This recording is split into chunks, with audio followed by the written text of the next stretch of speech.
1 milyong halaga ng alahas para sa kabit, habang ako ay nagtitiis sa tira-tirang kanin.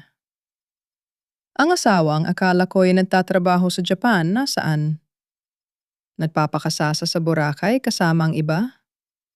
Wala kang silbi, Elena, sabi ng biyenan ko. Pwes, panurin ninyo kung paano ko kukunin ang lahat.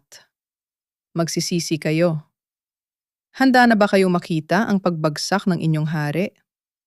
Bakit nga ba ang pag-ibig ay nauuwi sa paniningil? Bilisan mo ang pagkuskus dyan, Elena. Parang wala kang kinain. Napakabagal mo. Sayang lang ang pinapakain namin sa iyo kung pati sahig ay hindi mo malinis ng maayos. Ang boses ni Doña Consolacion ay parang talim ng kutsilyong humihiwa sa katahimikan ng malaking mansyon. At huwag kang maginarte, ha? Utang mo sa amin ang pagtira mo sa bahay na ito. Kung hindi ka kinuha ni Marco, baka hanggang ngayon ay namamalimos ka pa rin sa kalsada kasama ang tatay mong walang silbi. Nakaluhod si Elena sa malamig at pasang sahig ng sala. Ramdam niya ang bawat butil ng pawis na gumagapang mula sa kanyang noo patungo sa kanyang mga mata. Ngunit hindi niya ito magawang punasan. Ang kanyang mga kamay ay kulubot na at maputla dahil sa matapang na chemical ng sabon. Ang mga kuko ay nananakit na sa bawat kusko sa mga tiles. Inihahanda niya ang bahay para sa darating na fiesta, isang tradisyong hindi niya pwedeng palampasin, kahit na ang kanyang buong katawan ay sumasamo na ng pahinga. Kaninang umaga lamang, hindi siya kumain ng almusal, para lamang mabili ang pinakamahal na klase ng karne na paborito ng kanyang asawang si Marco.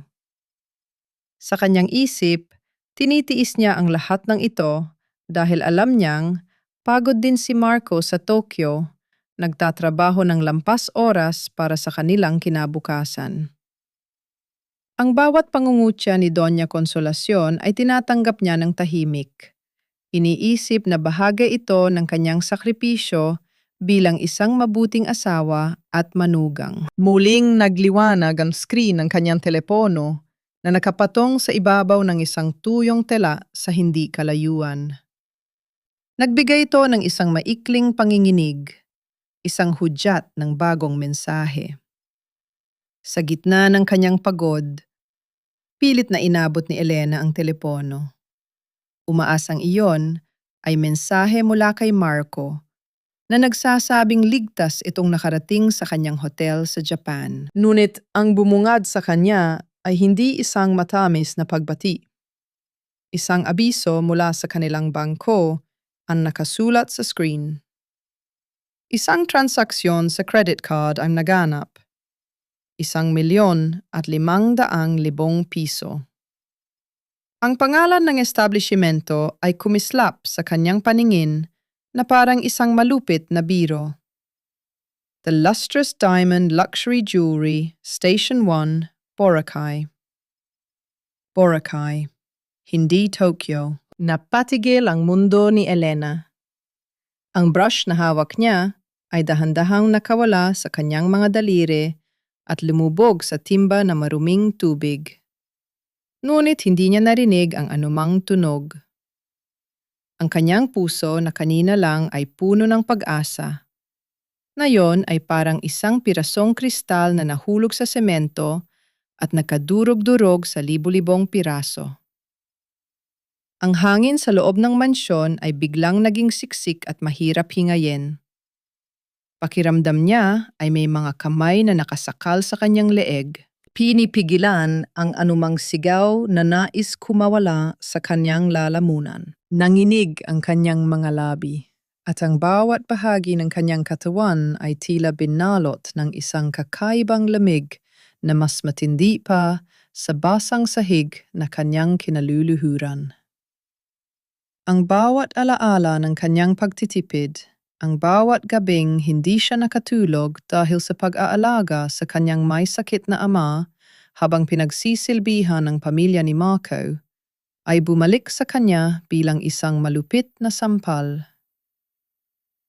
Sa isang iglap, ang lahat ng kanyang mga sakripisyo ay nagmukhang basura sa harap ng katotohanan.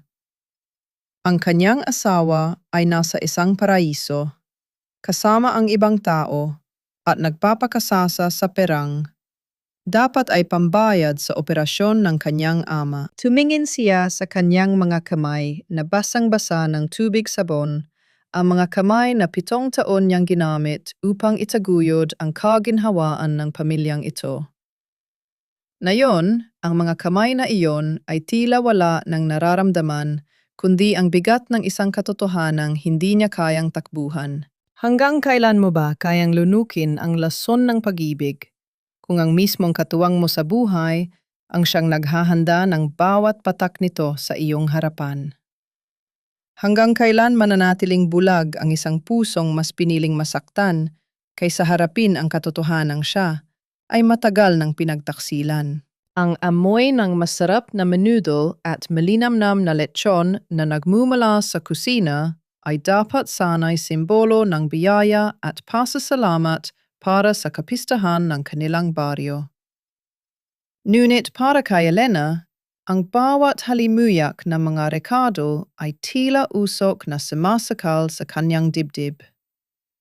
Sa gitna ng maingay na tawanan ng mga kamag-anak ni Marco na nagtitipon sa malawak na sala, siya ay nananatiling nakakulong sa mainit at masikip na kusina. Ang kanyang mga paa ay namamanhid na sa ilang oras na pagtayo at ang kanyang likod ay tila mababali na sa bigat ng bawat tray na kanyang inilalabas. Elena, ang kanin nauubos na. Ano ba ang ginagawa mo dyan at tila nakatulog ka na naman sa harap ng kalan? Ang boses ni Doña Consolacion ay muling umalinggaw-ngaw, mas matinis at mas mapang-uri kaysa sa ingay ng mga kubyertos. Sa gitna ng pagmamadali, dahan-dahang bumukas ang pinto sa likuran ng kusina. Pumasok ang isang matandang lalaki na may suot na kupas na polo at tsinelas na halos manipis na sa kalumaan. Bitbit niya ang isang maliit na bayong na puno ng mga sariwang itlog at ilang piling ng saging. Siya si Mang Tomas, ang ama ni Elena. Ang kanyang mga mata ay nagniningning sa tuwa nang makita ang anak, kahit nabakas sa kanyang muka ang labis na kapaguran mula sa mahabang biyahe patungo sa mansyon. Elena, anak! Ang mahinang boses ng matanda, puno ng pagmamalaki at pagmamahal. Ngunit bago pa man makalapit si Elena upang magmano, ay mabilis na humarang si Doña Consolacion na may takib na panyo sa kanyang ilong. Sus Mariosep, Elena! Bakit nandito ang tatay mo? Hindi mo ba nakikitang may mga bisita tayong importante sa sala? Ang amoy ng lupa ay kumakalat sa buong bahay, ang gulyaw ng biyenan. Hindi man lang nito tinignan ng matanda sa mga mata. Diyan mo lang siya paupuin sa sulok ng kusina. At siguraduhin mong hindi siya lalabas sa sala. Nakakahiya sa mga kamag-anak ni Marco na makakita ng ganitong hitsura sa gitna ng piyesta. Napayuko si Mang Tomas. Ang kanyang balikat na dati ng hukriban ay tila mas lalong bumagsak. Ang bayong na bitbit niya ay dahan-dahang inilapag sa sahig. Tila nahihiya na ang kanyang munting regalo ay hindi sapat para sa marangyang bahay na ito. Ang puso ni Elena ay tila pinipiga ng isang dambuhalang kamay. Gusto niyang sumigaw. Gusto niyang ipagtanggol ang kanyang ama. Ngunit ang alaala ng notification ng bangko kagabi ay tila isang malaking pader na nakaharang sa kanyang lalamunan. Pinanood ni Elena ang kanyang ama na tahimik na naupo sa isang maliit na silya sa madilim na bahagi ng kusina. Habang ang mga kamag-anak ni Marco ay nagpapapasasa sa mga mamahaling putahe sa sala, si Mang Tomas ay kontento na sa isang platong kanin at konting ulam na ibinigay ni Elena ng palihim. Ang bawat subo ng matanda ay sinasabayan ng tingin ng pagmamahal kay Elena. Isang tingin na tila nagsasabing, "Huwag kang mag-alala sa akin, anak. Masaya na akong makita kang maayos. Hindi alam ni Mang Tomas na ang kanyang anak ay unti-unti nang namamatay sa loob. Ang bawat tawa ni Marco na naririnig ni Elena sa kanyang imahinasyon habang iniisip ang kinaroroonan nito sa Boracay ay nagiging lason sa kanyang sistema. Paano nagagawang magpakasaya ng kanyang asawa sa isang maranyang paraiso habang ang taong nagbigay ng buhay sa kanya ay itinuturing na basura sa sarili niyang pamamahay? Natapos ang gabi na ang lahat ay busog at masaya, maliban kay Elena na ang tanging baon ay ang pait ng katotohanan. Pagkatapos ihatid ang kanyang ama sa sakayan ng bus ng may mabigat na loob, dahan-dahang bumalik si Elena sa mansyon. Sa gitna ng kadiliman ng kalsada, bago siya pumasok sa malaking gate, napansin niya ang isang puting envelope na nakaipit sa pagitan ng mga rehas ng bakod. Walang pangalan ng nagpadala, ngunit ang kaba sa kanyang dibdib ay muling bumalik. Mas matindi at mas nakakabulag. Dahan-dahan niyang kinuha ang sobre. Ang lamig ng papel sa kanyang mga daliri ay tila isang babala ng paparating na unos. Sa ilalim ng malabong ilaw ng post, ang kanyang mga kamay ay nanginginig habang sinusubukang buksan ang lihim na maaaring tuluyang tumapos sa natitira pa niyang pagkatao. Sino ang nag-iwan ng sobreng ito sa kalagitnaan ng gabi? At anong uri ng katotohanan ang naghihintay na sumabog sa loob nito na maaring magpabago sa tadhana ng lahat? Ang bawat hibla ng papel na hawak ni Elena ay tila may dalang kuryenteng nagpapanindig ng kanyang balahibo. Sa ilalim ng malabong ilaw ng post sa labas ng kanilang gate, dahan-dahan niyang inilabas ang mga laman ng puting sobre. Hindi ito mga sulat ng pag-ibig, kundi mga larawan ng pagtataksil na nakaukit sa bawat anggulo. Ang mga larawan ay malinaw. Si Marco, ang asawang akala niya ay nagpapakagod sa Tokyo, ay kitang-kitang nakayakap sa isang babaeng mas bata, mas makinis, at nakasuot ng mamahaling damit na panlangoy. Ang kanilang mga ngiti sa gitna ng maputing buhangin ng Boracay ay tila mga lason na direktang tumatama sa puso ni Elena. Hindi lang iyon ang laman ng sobre.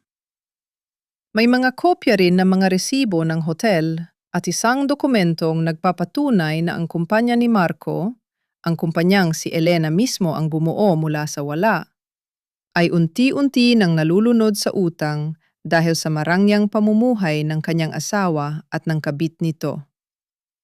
Ang bawat sentimong pinaghirapan ni Elena, ang bawat gabing hindi niya itinulog upang ayusin ang mga papeles ng negosyo, ay ginamit lamang upang bilhin ang kaligayahan ng ibang babae. Pumasok si Elena sa loob ng bahay na parang isang anino. Ang katahimikan ng mansyon ay tila nanunukso sa kanya, habang maririnig ang mahimbing na hilik ni Doña Consolacion mula sa kabilang kwarto. Isang tunog na nagpapakita kung gaano sila kakumpiyansa na mananatiling bulag si Elena. Dumiretso siya sa kanyang maliit na opisina, ang sulok ng bahay na siya lang ang nakakaalam ng bawat detalye. Dahan-dahan niyang binuksan ang kanyang laptop, ang liwanag ng screen ay tumama sa kanyang mukhang basa pa rin ng luha. Ngunit meron ng kakaibang kislap sa mga mata. Ang bawat pagpindot niya sa keyboard ay tila tibok ng pusong puno ng pot.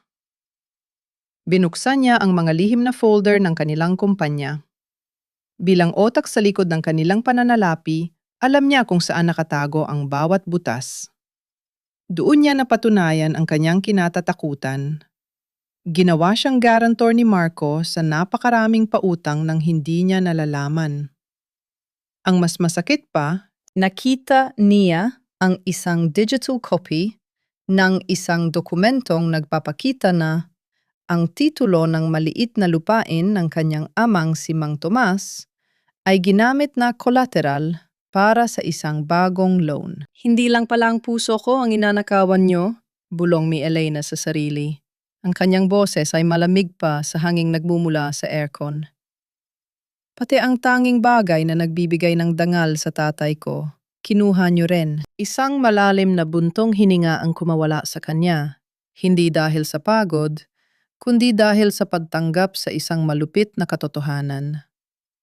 Ang Elena na laging sumusunod, ang Elena na laging nagpaparaya, ay unti-unti nang namamatay kasabay ng paglipas ng gabi. Ang bawat numero sa screen ay nagiging sandata sa kanyang isipan. Alam niya ang bawat galaw ng pera, bawat transaksyon, at bawat kasinungalingan. Habang naghahanda ang mundo para sa bukang liwayway, isang matibay na desisyon ang mabuo sa puso ni Elena. Hindi niya hahayaang makuha nila ang lahat. Kung sisirain nila ang kanyang buhay, sisiguraduhin niyang walang matitira sa kanila kundi ang abo ng kanilang sariling kasakiman. Bago pa man sumikat ang araw, isang mensahe ang natanggap ni Elena sa kanyang telepono mula sa isang hindi kilalang numero. Nakuha mo na ba ang ebidensya? May mas malalim pa rito, Elena. Magkita tayo. Sino ang taong nagpadala ng sobre? At tila, alam ang lahat ng nangyayari sa loob ng kanilang tahanan.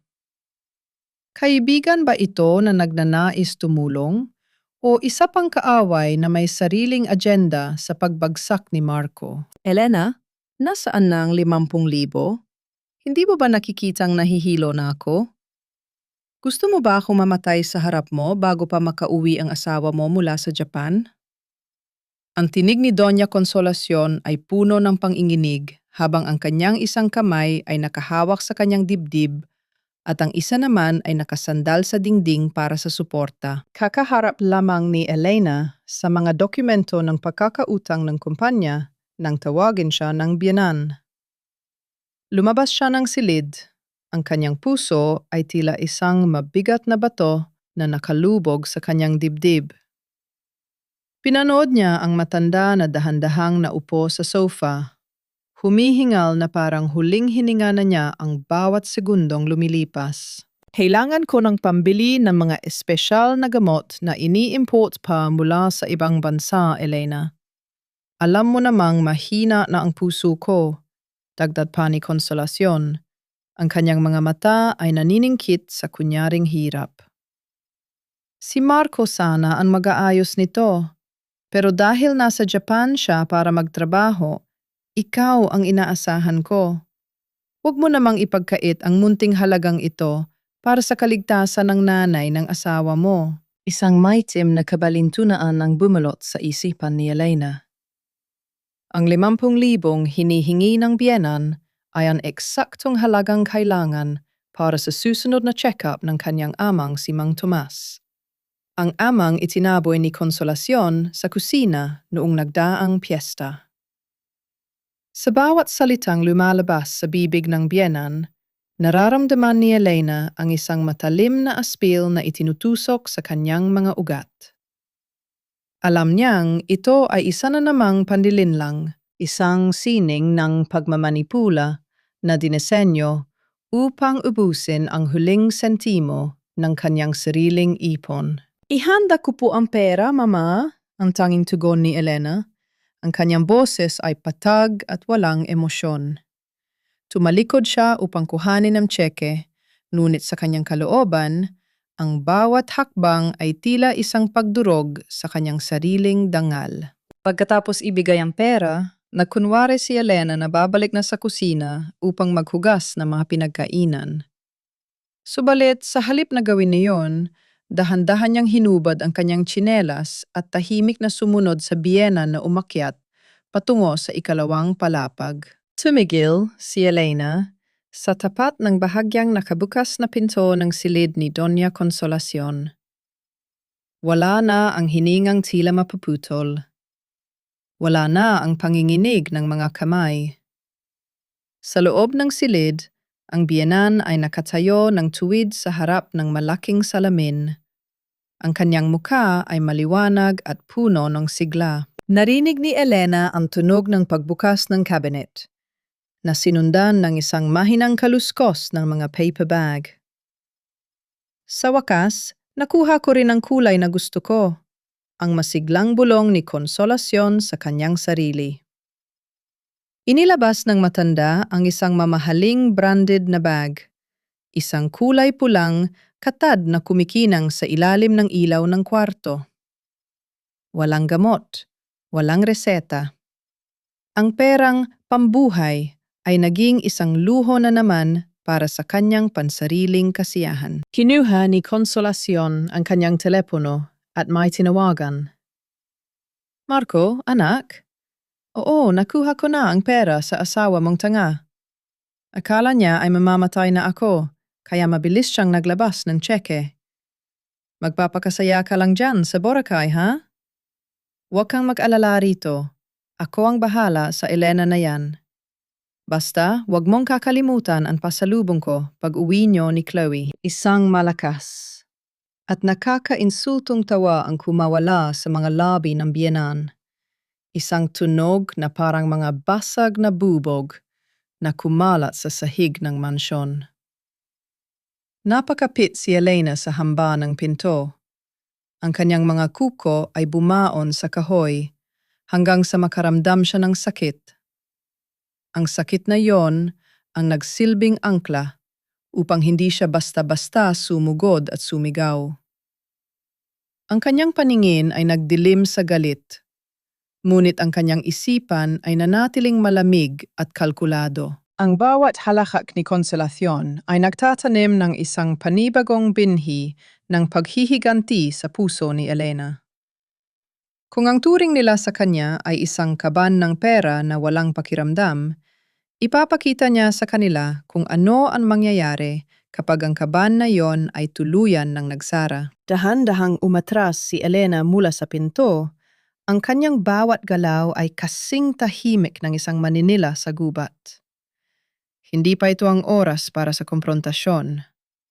Kailangan niyang maghintay hanggang sa ang lahat ng mga piraso ng kanyang plano ay nasa tamang lugar. Habang pababa ng hagdan, isang tanong ang paulit-ulit na umalingaw-ngaw sa kanyang diwa. Paano nagagawang tumawa ng isang ina habang ang kanyang sariling anak ay nilulunod ang katuwang sa buhay sa karagatan ng mga kasinungalingan? Hanggang saan aabot ang kapal ng mukha ng mga taong ang tanging alam na pag-ibig ay ang pagpapakasasa sa pawis ng iba.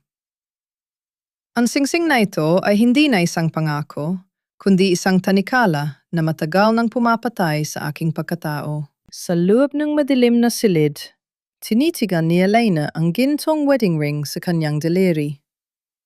Ang kislap nito ay tila isang mapanuyang paalala ng 7 taon niyang papapakatanga.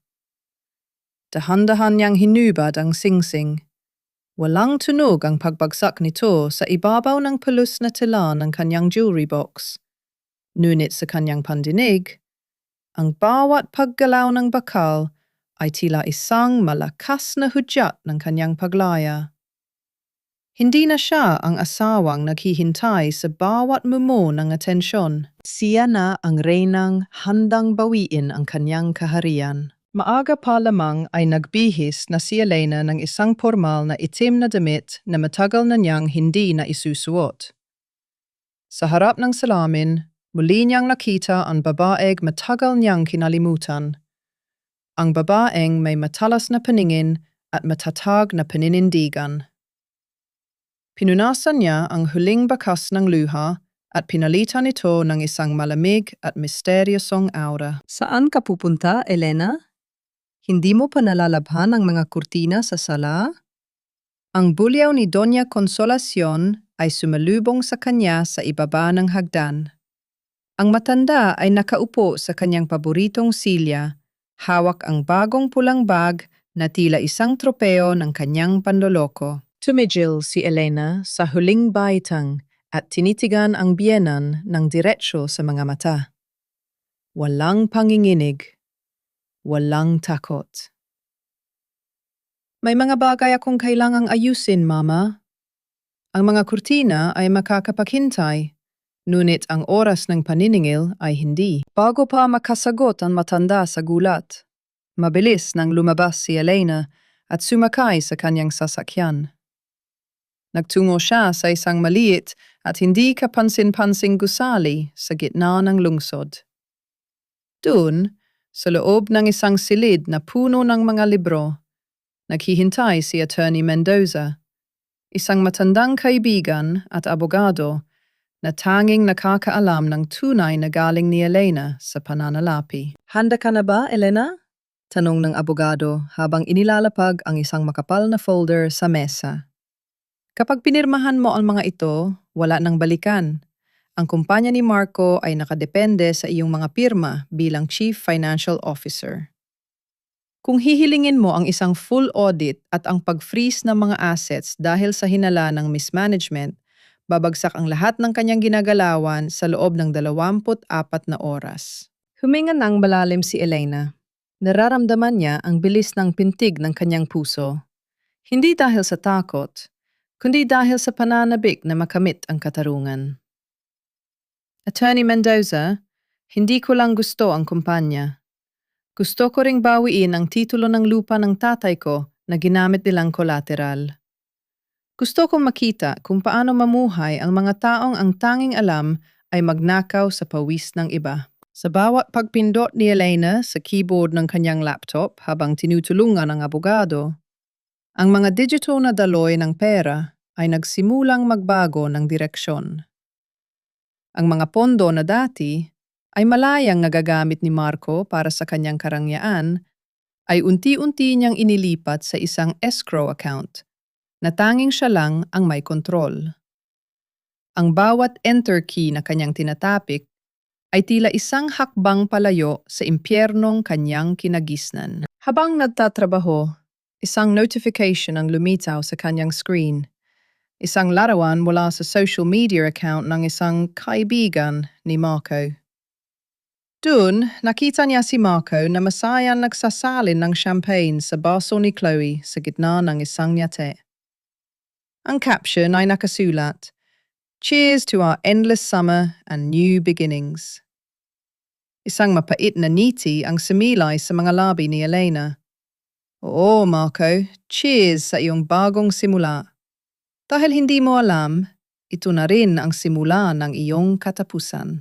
Sa gitna ng kanyang paglilipat ng mga files, biglang nakatanggap si Elena ng isang tawag.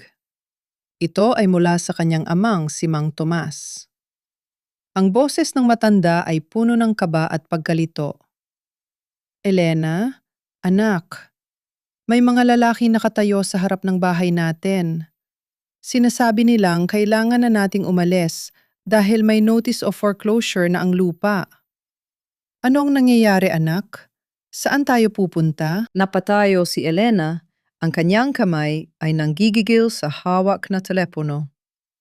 Ang plano niya ay dapat sana ay bukas pa magsisimula ang epekto.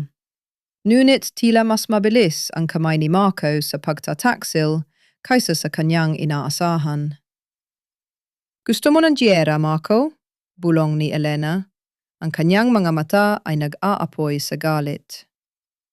Ibibigay ko sa iyo ang impyernong hindi mo makakalimutan. Hi, mahal. Sobrang nakapapagod ang biyahe mula Tokyo. Halos wala akong tulog para lang matapos ang mga meetings at makauwi agad sa inyo. Ang masiglang boses ni Marco ay pumuno sa sala, kasunod ng tunog ng kanyang mga mamahaling sapatos sa tiles na kamakailan lang ay kinuha ni Elena ang huling lakas upang linisin. Tumayo si Elena sa gitna ng kusina. Ang kanyang mga kamay ay mahigpit na nakahawak sa gilid ng lababo. Huminga siya ng malalim. Pilit na pinapakalma ang bawat himaymay ng kanyang kalamnan na nagnanais na sumigaw. Nang humarap siya, isang maskara ng kaamuan ang kanyang suot. Ang parehong maskara na ginamit niya sa loob ng 7 taon. Ngunit na yon ay may kasama na itong talim na hindi nakikita. Welcome home, Marco, ang mahinang sagot ni Elena. Pinanood niya ang kanyang asawa na lumapit. Mukhang sariwa ang balat nito. Malayo sa itsura ng isang taong galing sa mahabang biyahe at puyat. Ang kanyang mga mata ay nagniningning. Marahil ay dahil sa huling sulyap na ibinigay niya kay Chloe bago bumaba ng eroplano mula sa Boracay. Lumapit si Marco at mabilis na hinalikan si Elena sa pisingi.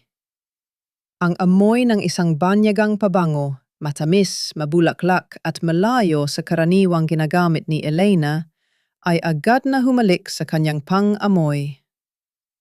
Tila isang lason na pumasok sa kanyang sistema ang amoy na iyon, nagpapaalala sa kanya ng bawat larawang nakita niya sa loob ng puting sobre. Oh, ito nga pala ang pasalubong ko sa iyo. Alam kong mahilig ka sa mga ganitong klaseng tela, sabi ni Marco sabay abot ng isang maliit at manipis na paper bag. Sa loob ay may isang mumurahing scarf na may tatak na made in Japan. Ngunit alam ni Elena ang kalidad ng tunay na seda. Ang telang ito ay mabibili lamang sa mga bangketa sa Divisoria o sa mga hamak na souvenir shops sa airport. Isang mapait na ngiti ang sumilay sa mga labi ni Elena habang hinahawakan ang tela. Salamat, Marco. Napakaganda nito. Siguradong mahal ang pagkabili mo rito sa Tokyo, di ba? Siyempre naman, mahal. Para sa'yo, walang mahal-mahal. Basta maging masaya ka lang. Sagot ni Marco nang walang kaba, habang dinititigan ang kanyang asawa na tila tinitiyak kung naniniwala ba ito. Si Mama, nasaan siya? May dala rin akong regalo para sa kanya. Nasa itaas siya, Marco. Kanina ka pa niya hinihintay. Medyo sumama ang pakiramdam niya dahil sa high blood. Ani Elena, ang bawat salita ay may halong pait na siya lang ang nakakaalam. Habang paakyat si Marco sa itaas upang puntahan ang kanyang ina, naiwan si Elena sa tabi ng mga maleta. Ang katahimikan sa paligid ay tila nagpapabigat sa kanyang nararamdaman. Dahan-dahan niyang kinuha ang suit na suot ni Marco kanina na isinabit nito sa sandalan ng silya. Isang bahagi ng kanyang pagkatao ang umaasang mali siya, na sana ay may paliwanag ang lahat. Ngunit ang kanyang mga daliri ay may ibang nahanap. Sa loob ng maliit na bulsa sa tapat ng dibdib ng suit, may naramdaman siyang isang matigas na piraso ng papel. Inilabas niya ito nang may nanginginig na kamay. Hindi ito ticket ng eroplano mula Tokyo. Ito ay isang mahabang resibo mula sa The Lustrous Diamond Luxury Jewelry. Ang petsa, kahapon. Ang item, isang diamond pendant necklace.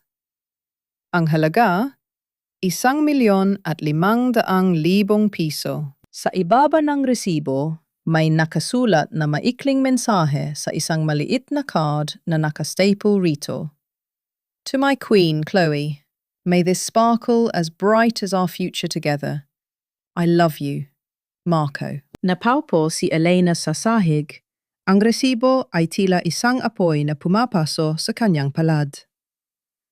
Ang bawat salita ni Marco kanina tungkol sa pagod at pag-aalala ay tila mga talsik ng putik sa kanyang mukha. Habang naririnig niya ang malakas na tawanan ni Marco at Doña Consolacion mula sa ikalawang palapag, tinitigan ni Elena ang resibo sa kanyang kamay. Paano nagagawang bigkasin ng isang tao ang salitang mahal? Habang ang kanyang kabilang kamay ay may hawak na kutsilyong nakatarak sa iyong likod. Gaano kamanhid ang isang puso upang ituring na tanga ang taong nagbigay sa iyo ng lahat. Dahan-dahang itinupi ni Elena ang resibo at inilagay ito sa loob ng kanyang sariling bulsa.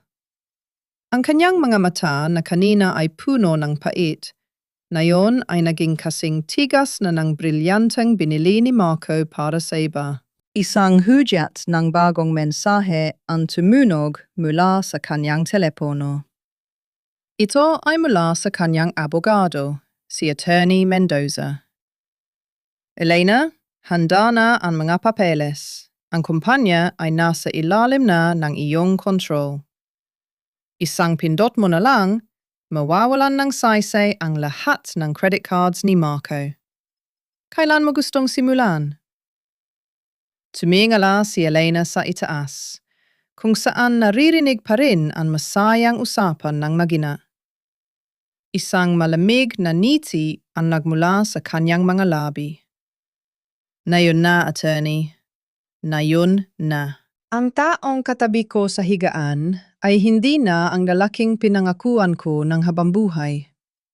Siya ay isang estrangerong magnanakaw na unti-unting kumikitil sa aking hininga. Sa kalagitnaan ng gabi, tinitigan ni Elena ang mahimbing na tulog ni Marco. Ang bawat paghinga nito ay tila isang insulto sa kanyang pandinig. Habang ang asawa niya ay komportableng nakahiga sa malambot na kama na binili mula sa sarili niyang pawis, si Elena ay gising na gising. Ang diwa ay kasing talas ng isang labaha. Dahan-dahan siyang bumangon, iniingatang hindi gumawa ng anumang ingay na gigising sa taksil. Itbit ang kanyang laptop. Nagtungo si Elena sa madilim na sulok ng kusina. Doon, sa ilalim ng malabong ilaw ng refrigerator, muli niyang binuksan ang mga pinto ng kumpanyang 7 taon niyang inalagaan. Ngunit na yon, hindi na siya ang asawang naglilinis ng mga pagkakamali ni Marco.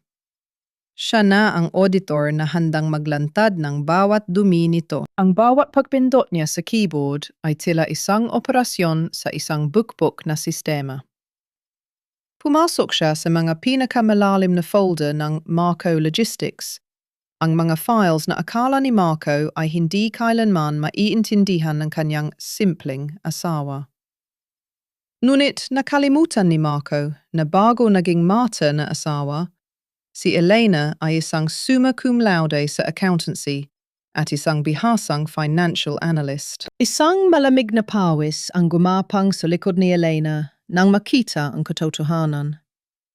Hindi lang pala pambabae ang ginagawa ni Marco. Ang kumpanya ay isa ng guwang na shell. May mga transaksyong nagpapakita ng money laundering at tax evasion. Ngunit ang mas nakapagpabagsak sa kanyang balikat ay ang isang file na may pamagat na collateral_Tomas_property. Binuksan niya ito at halos hindi siya makahinga. Isang dokumento ng Special Power of Attorney ang naroon, taglay ang kanyang pirma. Isang pirma na alam niyang hindi siya ang gumawa. Ginaya ni Marco ang kanyang lagda upang gawin siyang guarantor sa isang dambuhalang utang na nakakahalaga ng 10 milyong piso. At ang collateral? Ang maliit na sakahan at bahay ni Mang Tomas sa probinsya. Hayop ka, Marco, bulong ni Elena. Ang kanyang mga mata ay nanininggilim sa galit habang tinitignan ang peke niyang pirma sa screen. Sa gitna ng kanyang pananaliksik, biglang naramdaman ng kanyang telepono ang isang papasok na tawag. Bagamat walang tunog, ang pagliwanag ng screen sa dilim ay sapat na upang kabahan siya. Isang hindi kilalang numero ang tumatawag. Dahan-dahan siyang sumagot, lumayo pa ng kaunti sa hagdan upang hindi marinig ng binan o ng asawa. Hello? Mahinang tanong ni Elena. Mrs. Elena de la Vega? Ito ay mula sa legal department ng Solid Bank. Ang boses ng isang lalaki sa kabilang linya ay malamig at formal. Gusto lang naming ipaalala na ang notice of foreclosure para sa ari-arian sa Batangas sa ilalim ng pangalang Tomas Santos ay pinal na. Dahil sa 3 buwang hindi pagbabayad ng interes ng Marco Logistics, kailangan na naming simulan ang pagkuha sa ari-arian sa loob ng 48 oras. Tila isang malaking tipak ng yelo ang bumagsak sa sikmura ni Elena. 48 oras? Pero may mga negosasyon pa kaming ginagawa. Wala na pong negosasyon, ma'am. Ang utang ay defaulted na. Ipinapaalam lang po namin ito sa inyo bilang co-guarantor. Namatay ang tawag. Nanatiling nakadikit ang telepono sa tenga ni Elena habang ang kanyang buong mundo ay tila umiikot. Ang tanging ari-arian ng kanyang ama, ang tanging ala-ala ng kanyang yumao ng ina, ay kukunin ng bangko dahil sa mga mamahaling hapunan at alahas ni Marco para kay Chloe. Tumingala si Elena sa itaas ng mansyon. Nararamdaman niya ang bawat tibok ng kanyang puso na sumisigaw ng katarungan. Ang pagtitimpi na matagal niyang inalagaan ay tuluyan ng napunit. Sa sandaling iyon, ang huling bakas ng pagmamahal para kay Marco ay naglaho na parang usok sa hangin. Dahan-dahan siyang bumalik sa kwarto. Tinitigan niya ang natutulog na si Marco. Ang kamay nito na nakapatong sa unan ay ang parehong kamay na pumirma ng kanyang kamatayan sa pananalapi. Huling gabi mo na ito sa malambot na kama, Marco, bulong ni Elena sa gitna ng kadiliman. At huling gabi mo na ring maging tao sa paningin ko. Isang plano ang nabuo sa kanyang isipan. Isang plano na hindi lang kukuha sa kumpanya, kundi sisiguro na mararanasan ni Marco ang bawat hapdi ng gutom at kahihiyan na ipinalasap nito sa kanyang ama. Ngunit ang tanong, sapat bang 48 oras upang mabawi ang lahat o tuluyan na mawawala ang tahanan ni Mang Tomas sa gitna ng labanang ito? Patawarin mo ako, anak. Patawarin mo ang tatay dahil naging pabigat pa ako sa inyo ni Marco. Ang boses ni Mang Tomas ay kasing hina ng isang tuyong dahon na hinihipan ng hangin, habang ang kanyang mga kamay na magaspang at puno ng kalyo ay nanginginig sa paghawak sa isang lumang litrato. Nakarating si Elena sa kanilang maliit na dampa sa Batangas bago pa man sumikat ang araw. Ang tanawing sumalubong sa kanya ay tila isang punyal na dumiretso sa kanyang puso. Nakita niya ang kanyang ama na nakaupo sa sahig, pinaliligiran ng mga plastik na sako at lumang karton. Ang matanda na buong buhay na nagtrabaho sa ilalim ng matinding sikat ng araw upang mapagtapos siya ng pag-aaral, ay dahan-dahang nag-iimpake ng kanyang mga kakaunting gamit. Tay, bakit kayo nag-iimpake? Wala naman akong sinasabing aalis kayo rito. Ang nangangatog na tanong ni Elena. Lumuhod siya sa harap ng kanyang ama, pilit na hinahawakan ang mga kamay nito na tila yelo sa lamig. May mga lalaking dumating kahapon, Elena. Sinasabi nilang hindi na sa atin ang lupang ito. Naibenta na raw o naisangla ni Marco. Huminto ang matanda, isang mapait na hikbi ang kumawala sa kanyang lalamunan. Sinubukan kong ipaliwanag na ito na lang ang alaala ng nanay mo. Pero itinulak nila ako. Sabi nila, wala na raw akong karapatang manatili sa sarili kong bakuran. Tumingin si Elena sa paligid. Ang mga paboritong paso ng kanyang ina ay nagkalat at basag sa sahig. Ang maliit na mesa kung saan sila masayang kumakain ng hapunan ay nakataob. Ang bawat sulok ng tahanang ito na puno ng pagmamahal ay tila nilapastangan ng kasakiman ng taong tinawag niyang asawa. Huwag kayong hihingi ng tawad sa akin, Tay. Ako ang dapat humingi ng tawad sa inyo. Bulong ni Elena, ang kanyang mga luha ay malayang dumadaloy at pumapatak sa mga kamay ng ama. Patawad dahil naging bulag ako. Patawad dahil hinayaan kong pumasok ang isang ahas sa ating pamilya. Sa kalagitnaan ng kanilang pag-uusap, ang katahimikan ng bukid ay biglang nabulabog. Isang itim na sasakyan ang huminto sa harap ng bakod, naglalabas ng makapal na alikabok na tila isang masamang pangitain. Tatlong lalaking may malalaking katawan at nakakatakot na mukha ang bumaba. Sila ang mga collectors na inutusan ng bangko o baka ng mga taong pinakakautangan ni Marco sa labas ng batas. Oh, matanda. Akala ko ba malinaw ang usapan? Bakit hindi ka pa na nakakaalis? Bulyaw ng isa sa mga lalaki habang sipa-sipa ang isang balde sa labas. Huwag mo kaming piliting gamitan ka ng dahas. Tumayo si Elena. Hinarap ang mga lalaki ng may paninindigang hindi nila inaasahan mula sa isang babaeng mukhang mahina. Umalis kayo rito. Walang aalis sa bahay na ito hanggat hindi ko nakakausap ang abogado ko. Abogado? Miss, wala kaming pakialam sa abogado mo. Ang kumpanya ng asawa mo ang nagbigay sa amin ng karapatang kunin ang lupang ito. Sagot ng lalaki sabay, lapit ng nakakatakot kay Mang Tomas. Sa gitna ng tensyon, biglang napahawak si Mang Tomas sa kanyang dibdib. Ang kanyang mukha ay biglang namutla at ang kanyang mga labi ay naging kulay ube. Ang bawat hininga niya ay tila isang pakikipaglaban sa isang hindi nakikitang kaaway. Tay! Tay, anong nangyayari? Sigaw ni Elena habang sinalo ang kanyang ama na dahan-dahang bumubagsak sa lupa. Ang matanda ay hindi na makapagsalita. Ang tanging maririnig na lamang ay ang mabilis at mababaw na paghinga na tila isang kandilang malapit ng maubusan ng mitsa.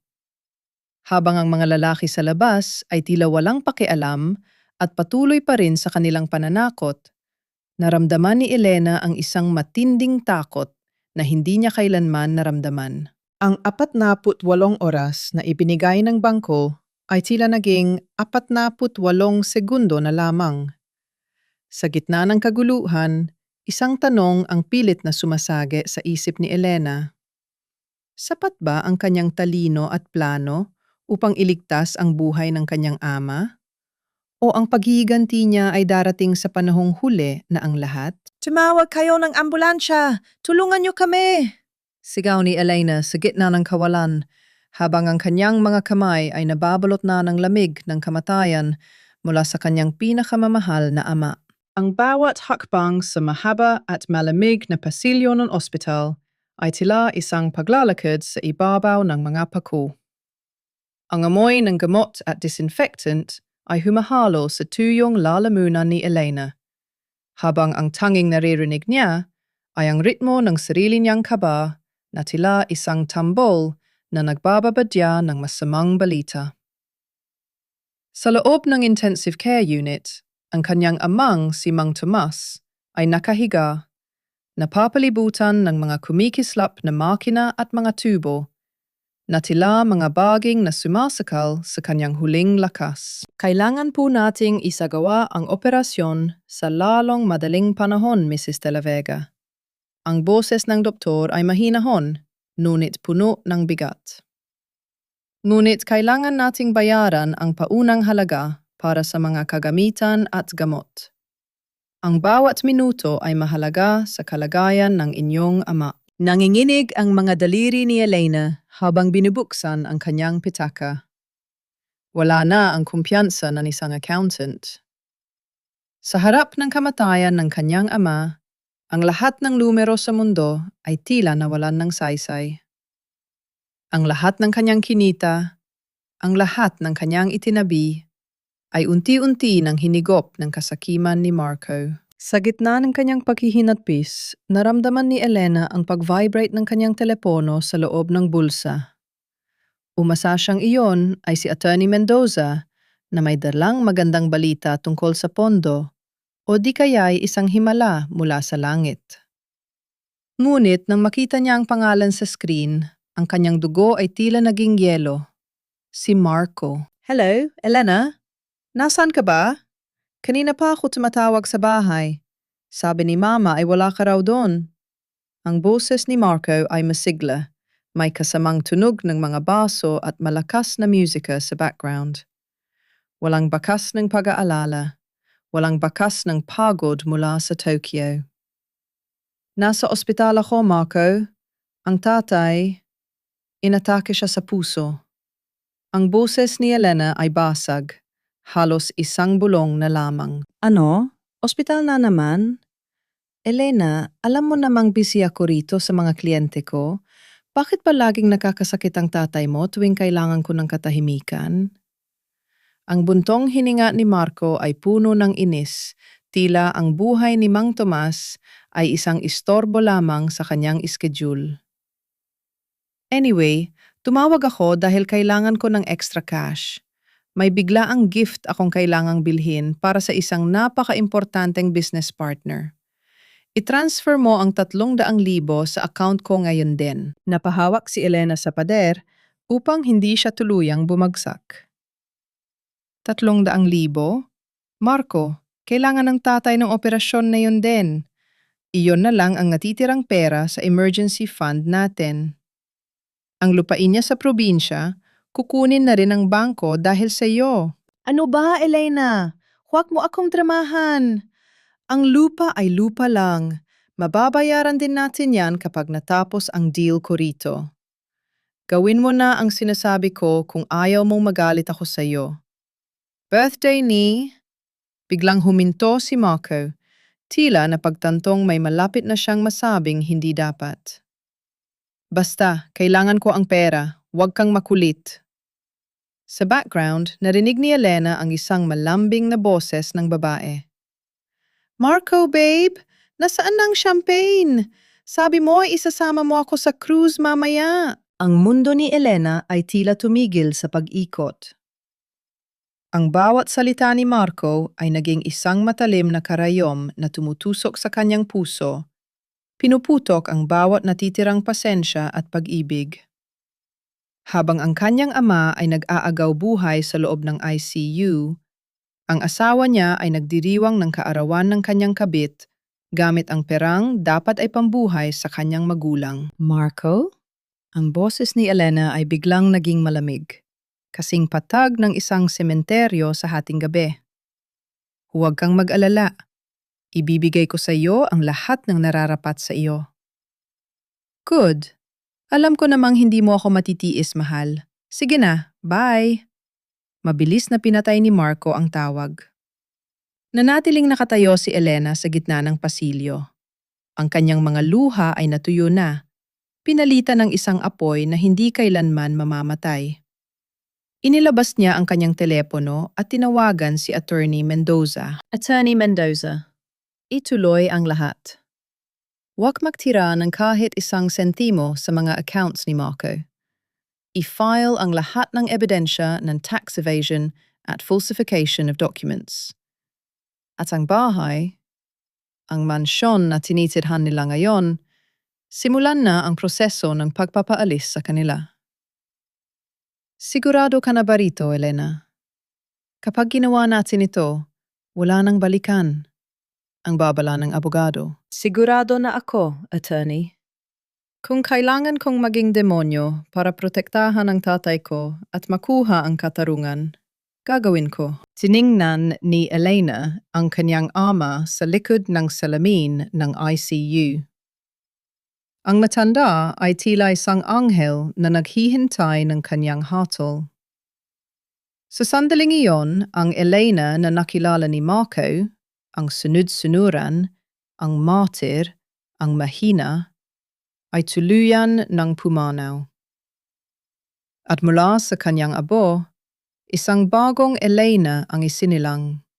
Isang babaeng walang takot na susunugin ang lahat upang makamit ang kapayapaan. Lalaban tayo, tay, bulong niya sa hangin. Lalaban tayo, at sisiguraduhin kong sila ang unang luluhod bago matapos ang lahat ng ito. Sa bawat segundong lumilipas, ang bawat sentimong pinaghirapan ko ay babalik sa akin, habang ang bawat kasinungalingan mo ay magiging abo. Nakatayo si Elena sa harap ng bintana ng ospital. Pinapanood ang mga sasakyang magmamadali sa ilalim ng ulan. Sa kanyang kanang kamay ay hawak niya ang kanyang telepono. Ang screen ay nagpapakita ng isang mobile banking application na may maputlang liwanag. Ang kanyang mga daliri na dati nanginginig sa takot at pagod ay naging kasing tatag na ng bakal. Sa isang pindot niya sa command na Restrict Access, ang lahat ng daloy ng pera sa Marco Logistics ay tila isang ilog na biglang hinarangan ng isang dambuhalang dam. Sa kabilang bahagi ng lungsod, sa loob ng isang marangyang jewelry boutique na puno ng mga kumikinang na chandelier, seryosong iniaabot ni Marco ang kanyang gold credit card sa cashier. Sa tabi niya, si Chloe ay nakasabit sa kanyang braso. Ang mga mata ay nakapako sa isang brilyanteng kwintas na tila ba sa kanya na ang buong mundo. Sir, pakiantay lang po ng sandali. Ang magalang na sabi ng cashier habang isinasalpak ang card sa terminal. Ngunit sa halip na ang pamilyar na tunog ng tagumpay, ang screen ng terminal ay nagpakita ng isang pulang babala. Transaction declined. Contact issuer. Bahagyang kumunot ang no ni Marco, pilit na pinapanatili ang kanyang meeting mayabang. Baka may problema lang ang signal nyo. Subukan mo ulit o kaya gamitin mo itong isang card. Inabot niya ang kanyang corporate card, ang card na nakakabit sa main account ng kumpanya. Muling sinubukan ng cashier, ngunit ang resulta ay mas malupit. Account frozen, invalid access. Ang kaba sa dibdib ni Marco ay nagsimulang gumapang patungo sa kanyang lalamunan. Impossible.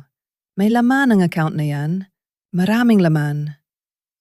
Kinuha niya ang kanyang telepono upang i-check ang kanyang balance. Ngunit ang bawat application ay humihingi ng bagong password. Isang password na hindi niya alam. Sa sandaling iyon, ang kanyang telepono ay nakatanggap ng isang email notification.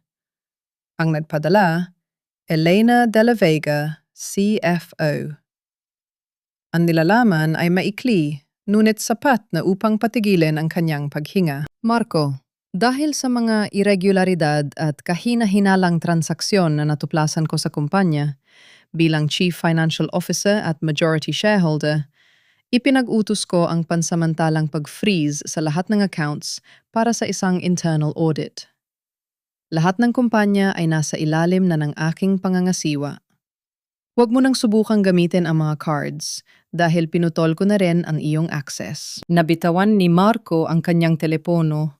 Ang tunog ng pagbagsak nito sa makinis na sahig ay tila isang hatol ng kamatayan. Ang kanyang muka na kanina'y mapula sa alak at yabang ay biglang laging kasing puti ng papel. Marco babe, anong nangyayari? Bakit hindi gumagana ang card? Paano na ang kwintas ko? Ang nakakarinding boses ni Chloe ay tila isang langaw na umaaligid sa kanyang tenga. Tumahimik ka muna, sigaw ni Marco, na naging dahilan upang mapatingin ang lahat ng tao sa loob ng butik. Ang kahihiyan ay nagsimulang bumalot sa kanya, isang pakiramdam na matagal na niyang hindi nararanasan dahil sa perang, hindi naman sa kanya. Samantala, sa ospital, initawan ni Elena ang kanyang telepono at hinarap ang cashier ng billing department. Kinuha niya ang kanyang personal na checkbook. Ang perang itinago niya para sa kanyang sarili mula sa kanyang mga side jobs na hindi alam ni Marco. Heto ang bayad para sa operasyon ng tatay ko. Gawin niyo ang lahat ng makakaya niyo. Ang boses ni Elena ay puno ng otoridad at pag-asa. Habang pinapanood niya ang mga nurse na nagmamadaling ipasok ang kanyang ama sa operating room, naramdaman ni Elena ang isang kakaibang kapayapaan. Sa loob ng 7 taon, siya ang naging tuntungan ni na Marco at Doña Consolacion upang marating ang tuktok. Ngayon, sa isang iglap, tinanggal niya ang tuntungan na yon at hinayaan silang mahulog sa banging sila mismo ang gumawa. Hindi pa tapos ang laban. Ang freeze order ay simula pa lamang. Alam ni Elena na susugod si Marco na parang isang sugatang hayop. At ang biyenan niyang si Consolacion ay gagamit ng lahat ng lason sa dila nito. Ngunit sa pagkakataong ito, wala ng pusong marupok na masasaktan. Marco, naramdaman mo na ba ang lamig ng mawalan ng lahat?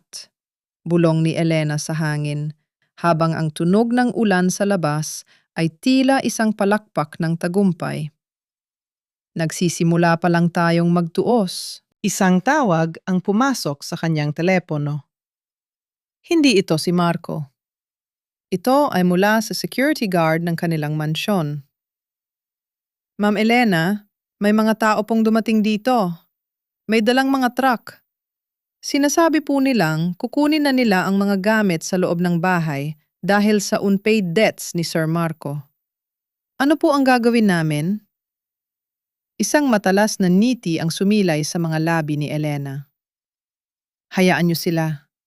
Pero siguraduhin niyong si Doña Consolacion ang unang makakakita sa kanila. Ano ang ibig ninyong sabihin na kukunin niyo ang aking mga gamit?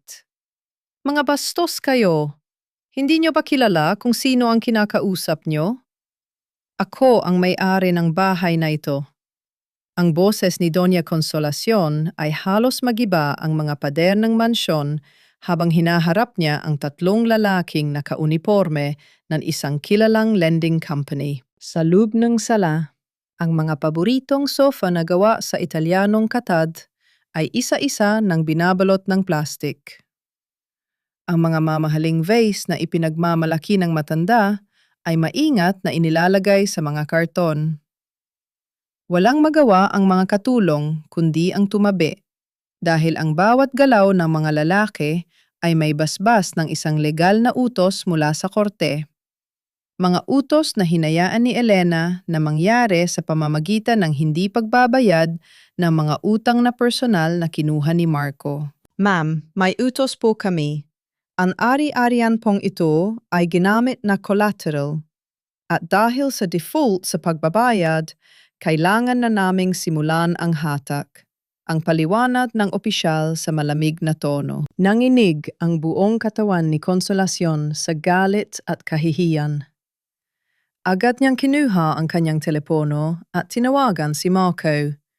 Ngunit ang tanging sumasagot ay ang isang boses na nagsasabing hindi na maabot ang numerong ito.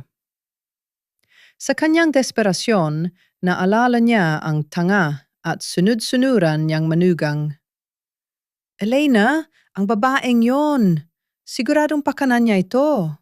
Sigaw ng matanda habang nagmamadaling lumabas ng bahay upang magtungo sa ospital. Samantala, sa tahimik na silid ng ospital, nakaupo si Elena sa tabi ng kanyang ama. Ang tanging maririnig ay ang mahinang ritmo ng paghinga ni Mang Tomas pagkatapos ng matagumpay na operasyon. Hawak ni Elena ang kamay ng ama, pinapakiramdaman ang bawat pintig ng buhay na unti-unting bumabalik. Ngunit ang katahimikan ay biglang napunit nang bumukas ang pinto ng may matinding lakas. Pumasok si Doña Consolacion. Ang mukha ay pulang-pula sa galit. Ang buhok ay bahagyang gulo-gulo. At ang kanyang hininga ay parang isang hayop na galing sa pakikipaglaban. Ikaw na ahas ka! Bulyaw ni Consolacion habang itinuturo ang daliri sa mukha ni Elena. Anong ginawa mo sa mga accounts ni Marco? Bakit may mga tao sa bahay na kumukuha ng mga gamit ko? Akala mo ba ay makakalusot ka sa panggugulo mo sa pamilya namin? Dahan-dahang tumayo si Elena. Hindi niya binitiwan ang kamay ng kanyang ama. Tila ba kumukuha siya ng lakas mula rito. Tinitigan niya ang biyenan, isang tingin na wala ng halong takot o paggalang. Mama, huwag kayong sumigaw rito. Ospital ito at nagpapahinga ang tatay ko. Ang boses ni Elena ay mababa ngunit may bigat ng isang dambuhalang bato. Wala akong pakialam sa tatay mong mamamatay tao. Mas mahalaga ang bahay namin. Ibalik mo ang access ni Marco ngayon din, kundi ay ipapakulong kita sa pagnanakaw ng pera ng kumpanya. Ang matanda ay lumapit. Ang kanyang kamay ay itinaas upang saktan si Elena. Ang parehong kamay na madalas gamitin ni Consolacion upang iparamdam kay Elena na siya ay mas mababa sa isang alipin. Ngunit bago pa tumama ang palad ng matanda, mabilis na nasalo ni Elena ang braso nito. Ang kanyang pagkakahawak ay mahigpit, kasing higpit ng galit na 7 taon niyang itinago. Hindi mo na ako alila, Consolacion. Ang boses ni Elena ay kasing lamig ng hangin sa sementeryo. Lahat ng perang ginamit niyo ni Marco ay galing sa pawis ko. Ang bahay na tinutuluyan niyo? Nakapangalan na yan sa akin bilang pambayad sa lahat ng ninakaw niyo sa kumpanya. Ang mga gamit na kinukuha, yan ang kabayaran sa mga utang na ginawa ng anak mong taksil. Wala kang karapatan. Kami ang pamilya mo. Hikbi ni Consolacion na nayon ay sinusubukang gamitin ang kanyang atake sa puso card. Napahawak siya sa kanyang dibdib at dahan-dahan napasandal sa pader. Ang puso ko, Elena, pinapatay mo ako. Ngunit sa pagkakataong ito, hindi lumapit si Elena. Nanatili siyang nakatayo, Pinapanood ang bawat galaw ng binan na tila ba nanonood siya ng isang masamang dula. Huwag na tayong maglokohan, Mama. Alam ko ang tungkol sa mga peking gamot. Alam ko ang tungkol sa pulang bag na binili mo gamit ang pera para sa tatay ko. Alam ko ang bawat tawa niyo ni Marco habang tinatawag niyo akong tanga. Sa gitna ng kanyang galit, isang mabilis na paggalaw ang naganap. Ang tunog ng palad na tumama sa pisingi ay umalingaw sa buong silid. Ngunit hindi si Elena ang nasaktan. Si Doña Consolacion ang napahawak sa kanyang sariling pisingi. Ang kanyang mga mata ay nanlaki sa gulat at hindi makapaniwala. Ang sampal na iyon ay hindi lang pisikal. Iyon ang sampal ng 7 taong pang-aapi. Ang sampal ng katarungan para kay Mang Tomas. At ang hudyat ng kapangyarihan ay tuluyan ng lumipat. Iyan ay para sa tatay ko na itinaboy niyo sa kusina, ang sabi ni Elena. Ang kanyang mga mata ay nag-aapoy sa panininggil. At bukas, asahan niyo ang utos mula sa korte. Mayroon kayong 24 na oras upang lisanin ang mansyon ko. Dahil ang basurang tulad niyo ay hindi nararapat sa isang palasyong binuo ng dangal. Napaupo si Consolacion sa sahig. Ang kanyang pagiging reyna ay tuluyan ng naglaho. Habang si Elena ay dahan-dahang gumalik sa pag-upo sa tabi ng kanyang ama, ang katahimikan sa silid ay tila naging isang masarap na himig ng tagumpay. Ngunit sa labas ng pintuan, isang anino ang nakatayo. Si Marco ay naroon, narinig ang lahat, at ang kanyang mga mata ay puno ng desperasyon at balak na gumawa ng isang huling hakbang na maaaring magpanganib sa lahat. Ang ningning ng mga brilyante ay hindi kailanman makapagtatakpan sa baho ng isang gulok na pagkatao. Higit sa lahat, hindi nito kayang bayaran ang utang na sa simula pa lang ay wala ka ng kakayahang punan. Nakatayo si Elena sa gitna ng isang marangyang restaurant. Ang bawat detalye ng paligid, mula sa malalambot na tugtog ng biolin hanggang sa mabangong amoy ng mga sariwang bulaklak, ay tila isang mapanuyang tanghalan para sa huling yugto ng pandaloko ni Marco. Sa tapat niya, nakaupo si Chloe. Ang babae ay mukhang isang mamahaling manika. Makinis ang balat, perpekto ang pagkakaayos ng buhok, at suot ang diamond pendant na nagkakahalaga ng buhay ng kanyang ama. Oh, so you're the wife? Ang mapang-asar na boses ni Chloe ay bumasag sa katahimikan. Marco told me a lot about you. He said you're efficient. Like a very reliable housemaid. Bakit mo ba ako gustong makita? Kung pera ang kailangan mo para makipag-divorce, just name the price. Hindi kami naghihirap. Dahan-dahang umupo si Elena. Ang kanyang bawat galaw ay may taglay na awtoridad na hindi inaasahan ni Chloe. Inilapag niya ang isang itim na folder sa ibabaw ng puting lamesa. Ang tunog ng pagtama ng folder sa lamesa ay tila isang hatol na nagpatigil sa pag-inom ni Chloe ng kanyang wine. Hindi ako nandito para humingi ng pera, Chloe. Nandito ako para ipakita sa iyo kung ano ba talaga ang pinasok mo. Ang boses ni Elena ay kalmado, kasing lamig ng yelo sa loob ng kanyang baso. Gusto mong malaman kung bakit hindi gumagana ang mga cards ni Marco kagabi? Gusto mong malaman kung bakit may mga naghahakot ng gamit sa mansyong akala mo ay tutuluyan nyo? Pinuksan ni Elena ang folder. Isang serya ng mga dokumento ang bumungad kay Chloe. Mga audit reports, bank statements na may pulang marka ng insufficient funds, at ang pinakamahalaga, ang listahan ng lahat ng utang ni Marco na nakapangalan sa kumpanya. Ang lalaking akala mo ay rich businessman ay isa lamang facade, Chloe. Ang lahat ng luho mo, ang sapatos na yan, ang kwintas na suot mo, pati ang champagne na iniinom mo ngayon, ay utang. Utang na ako ang nagbabayad noon. Ngunit na yon ay pinutol ko na ang daloy ng pera. Biglang namutla si Chloe. Ang kanyang mga mata ay nanlaki habang binabasa ang mga numero. This is not possible. Marco said he owns everything. He said he's the one running the logistics empire. He's the face, Chloe. I am the brain. And right now, the brain has decided to stop feeding the body, dagdag mi Elena. Sa gitna ng usapan, humahangos na pumasok si Marco sa restaurant. Ang kanyang mukha ay puno ng pawis, ang kanyang suit ay bahagyang gusot, at ang kanyang mga mata ay nanlilisik sa takot at galit. Chloe, Elena, anong ginagawa niyo rito? Babe, tell me this isn't true, sigaw ni Chloe sabay turo sa mga dokumento.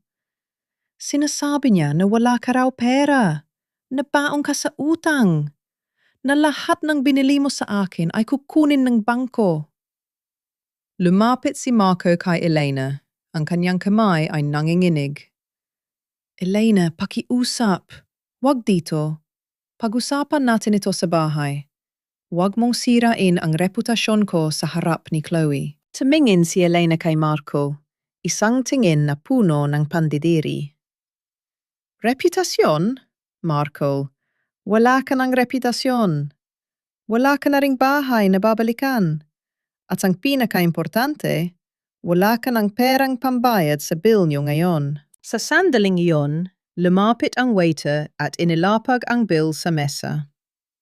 Isang malaking halaga para sa mga mamahaling putahe na in-order ni Chloe bago dumating si Elena. Tumingin si Marco sa bill, pagkatapos ay sa kanyang mga bulsa, ngunit alam niyang wala siyang mailalabas. Ang kanyang mga accounts ay frozen. Ang kanyang dangal ay durog. Tiningnan ni Chloe si Marco. Ang lalaking akala niya ay tiket niya patungo sa marangyang buhay. Nang makita niya ang desperasyon sa mga mata nito, ang pag-ibig na ipinangako niya ay naglaho na parang bula. Dahan-dahan niyang hinubad ang diamond pendant necklace at itinapon ito sa ibabaw ng mesa. You loser! Akala ko ba ikaw ang nagpapatakbo ng lahat? You're just a puppet. Isang hamak na tauhan lang pala na umaasa sa asawa, buliaw ni Chloe. Kinuha niya ang kanyang bag at tumayo ng walang pag-aalinlangan. Huwag mo na akong tatawagan, Marco. Ayoko sa mga taong walang pera. You're pathetic. Ang bawat yabag ng mga takong ni Chloe paalis ng restaurant ay tila mga dagok sa puso ni Marco. Naiwan siyang nakatayo, mag-isa, sa gitna ng mapanghusgang tingin ng mga tao. Ang kanyang reyna ay iniwan siya sa gitna ng labanan ng malamang wala na siyang kayamanan. Dahan-dahang kinuha ni Elena ang kwintas sa mesa. Pinagmasdan niya ang kislap nito bago ito ay bulsa. Ang kislap nito ay pansamantala lang, Marco, pero ang duming iniwan mo sa pamilya ko, yan ang habambuhay mong dadalhin. Tumayo si Elena at iniwan si Marco na nakatitig sa kawalan. Ngunit bago pa siya makalabas, narinig niya ang malakas na tunog ng pagbagsak ng katawan ni Marco sa sahig. Si Marco ay nakaluhod, umiiyak at nagsusumamo sa gitna ng karamihan. Elena, patawarin mo ako. Babalik ako sa iyo. Gagawin ko ang lahat. Ang pagsusumamo ni Marco ay umalingaw-ngaw sa buong restaurant. Ngunit si Elena ay hindi na lumingon. Ang kanyang puso ay kasing tigas na ng kalsadang. Kanyang lalakaran patungo sa kanyang bagong simula. Paano nga ba tatanggapin ng isang lalaki ang katotohanang ang lahat ng kanyang tinatamasa ay gumuho dahil lamang sa isang pagkakamali? Ang akalang mananatiling bulag ang taong pinakamamahal siya? At ano pa kaya ang susunod na hakbang ni Elena upang tuluyan ng ibaon si Marco sa limot? Hindi ito maaari. Ang mansyong ito ang katibayan ng aming dangal. Wala kayong karapatang tapakan ang lupang ito. Ang boses ni Doña Consolacion ay pumiyok sa gitna ng kanyang pagsigaw. habang ang kanyang mga kamay ay pilit na humahawak sa mga rehas ng gintong gate na tila ba kaya nitong pigilan ang agos ng tadhana. Sa labas ng gate, ang nakatutulig na hiyaw ng mga sirena ng pulis ay tila mga anunsyo ng isang paparating na paghuhukom.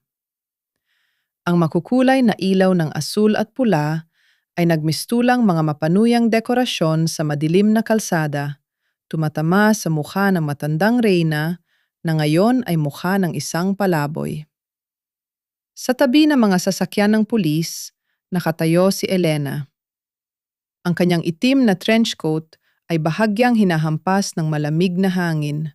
Ang kanyang mga mata ay walang kibo habang pinapanood ang pagguho ng kaharyang binuo sa ibabaw ng mga kasinungalingan. Kasama ni Elena ang dalawang opisyal mula sa Bureau of Internal Revenue at isang pangkat ng mga pulis. May hawak silang mga dokumentong may tatak ng korte, isang warrant of arrest para kay Marco de la Vega para sa kasong tax evasion at falsification of public documents. Ma'am, kailangan po naming pasukin ang loob upang isilbi ang warrant at ipatupad ang closure order sa ari-ariang ito. Ang formal na pahayag ng opisyal. Elena, maawa ka. Itigil mo ito. Sigaw ni Consolacion nang makita ang mga pulis na nagsisimulang magkabit ng seized tape sa paligid ng mansyon. Saan kami titira? Saan ako matutulog? Pinapatay mo ang biyenan mo. Hindi kumibo si Elena. Ang bawat luha ni Consolacion ay tila mga patak ng tubig sa mainit na bakal. Mabilis na naglalaho at walang epekto. Sa kanyang isip, naalala niya ang bawat gabing natulog siya sa matigas na sahig ng kusina dahil sa pagod, habang ang matandang ito ay nagpapakasasa sa karangyaan. Naalala niya ang kanyang ama na muntik nang mamatay dahil sa kasakiman ng pamilyang ito. Eksaktong sa sandaling yun, isang taxi ang huminto sa tapat ng gate. Bumaba si Marco. Ang kanyang itsura ay malayo sa dating makisig na negosyante. Ang kanyang barong ay may mansa ng alak. Ang kanyang buhok ay gulo-gulo. At ang kanyang mga mata ay puno ng puyat at takot. Nang makita niya ang mga pulis at ang seized tape sa kanyang bahay, ang kanyang tuhod ay dahan-dahang nanghina hanggang sa mapaluhod siya sa semento. Elena, ang tanging salitang lumabas sa kanyang tuyong labi. Lumapit si Elena sa kanyang asawa.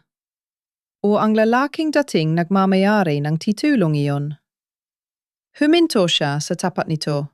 Ang dulo ng kanyang sapatos ay bahagyang dumidikit sa tuhod ni Marco na nakalubog sa alikabok. Ang imperyong binuo mo gamit ang nakaw na pirma at hindi binabayar ang buwis ay tapos na, Marco. Ang boses ni Elena ay kasing lamig ng gabi.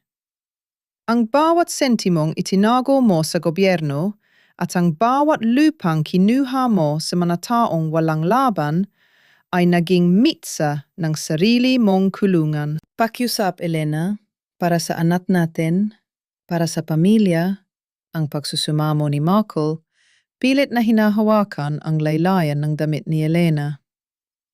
Wala tayong anak, Marco, dahil kahit ang pagkakataong magkaroon ng pamilya ay ninakaw mo sa akin dahil sa stress at paghihirap na ibinigay mo. Paalala ni Elena. Ang sakit ng nakaraan ay gumapang sa kanyang boses.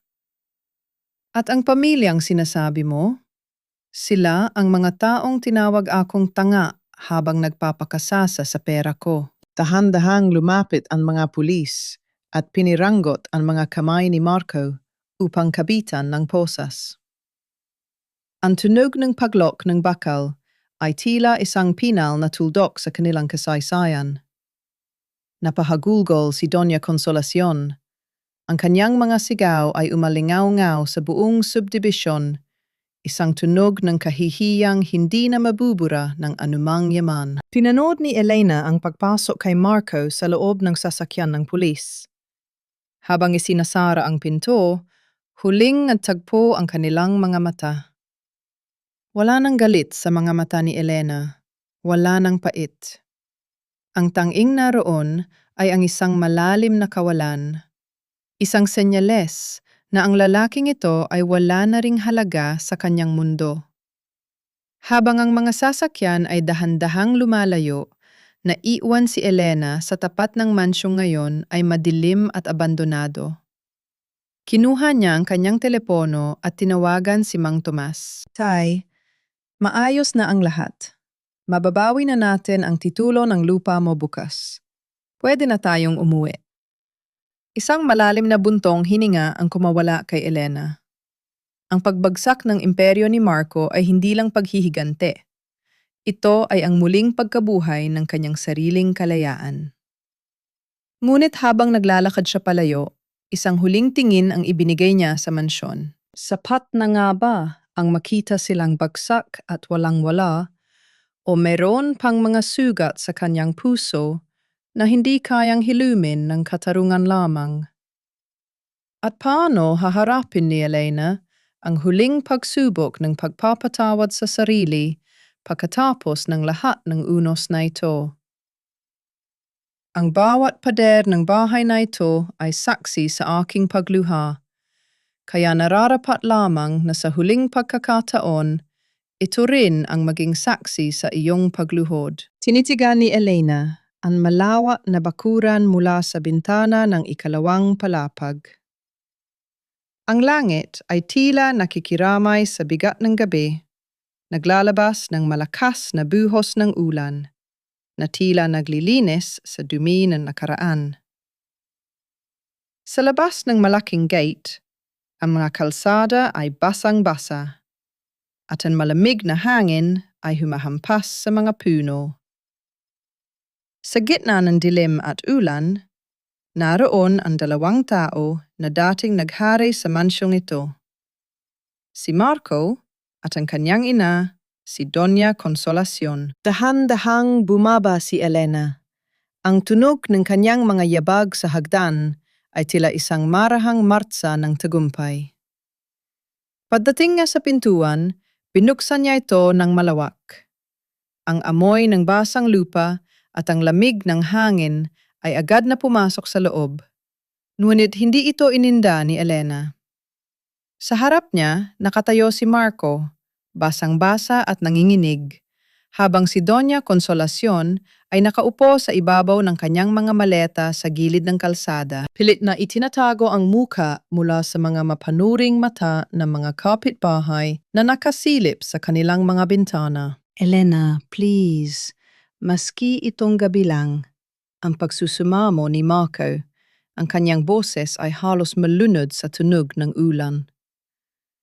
Pababain mo muna si Mama. Hindi niya kaya ang lamig. Kahit sa garahe lang kami, basta may masilungan lang. Sumingin si Elena kay Consolacion. Ang matanda, na dating nakasuot ng mga mamahaling alahas at palaging may utos, ngayon ay mukhang isang basang sisiw. Ang kanyang pulang bag na nakuha sa panloloko ay kupas na at puno ng putik. Wala na ang kanyang atake sa puso na drama. Ang tanging naroon ay ang tunay na takot at kahihiyan. 7 taon niyo akong ginawang alila sa sarili kong pamamahay, Marco. Ang boses ni Elena ay kalmado, walang halong galit, ngunit bawat salita ay may talim. 7 taon ninyong pinatikim sa akin ang lamig ng inyong kawalang puso. Ngayong gabi, nararapat lang na maranasan ninyo ang lamig ng katotohanan. Anak, huwag mo namang gawin ito sa amin. Hikbi ni Consolacion mula sa labas. Utang na loob, Elena. May pinagsamahan din tayo. Utang na loob? Bahagyang natawa si Elena, isang tunog na walang saya. Ang tanging utang na loob na meron tayo ay ang utang ninyo sa aking ama na muntik nyo nang patayin sa sama ng loob. Ang mansyong ito ay nakapangalan na sa akin at ayon sa batas, kayo ay mga trespassers na. Inilabas ni Elena ang isang maliit na plastic na supot mula sa kanyang bulsa. Sa loob ay ang mumurahing scarf na ibinigay ni Marco bilang pasalubong mula sa Tokyo. Inihagis niya ito sa paanan ni Marco. Ang tela ay mabilis na nabasa at humalo sa putik sa semento. Isuot mo yan sa nanay mo, Marco. Di ba sabi mo ay napakaganda niyan?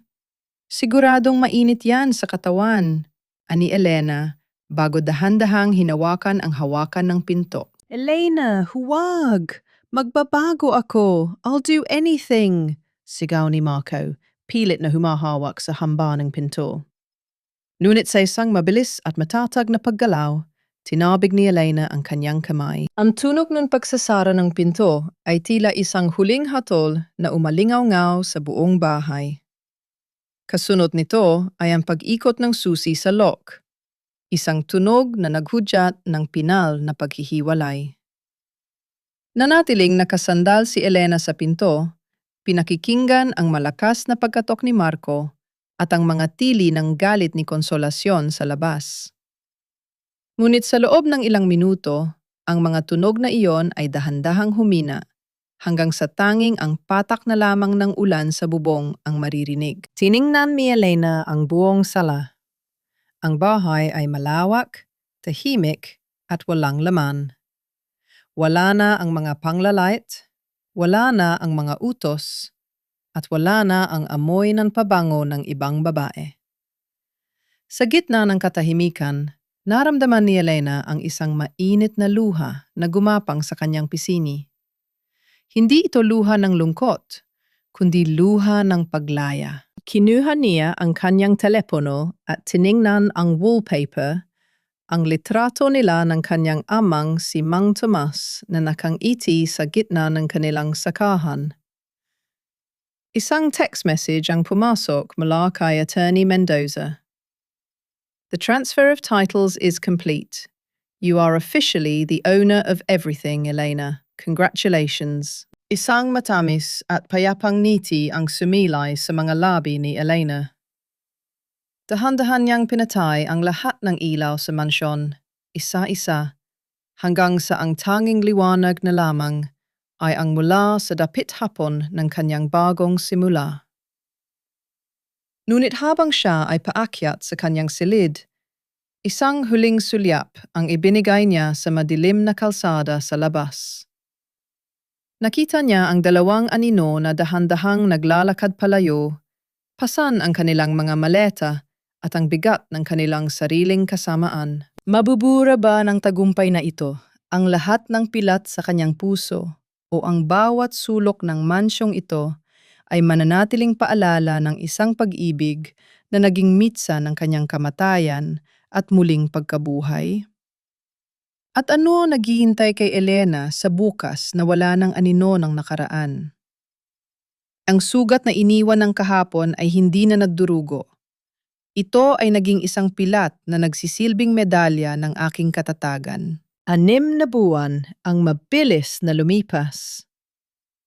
Ang sikat ng araw sa umagang iyon ay tila may dalang bagong pag-asa habang nanunuot ang init nito sa mga bintana ng bagong opisina ni Elena. Hindi na ito ang madilim na sulok ng mansyon ni Marco. Ito ay isang maliwanag at modernong silid sa gitna ng Makati, kung saan nakaukit sa pintuang salamin ang gintong mga titik.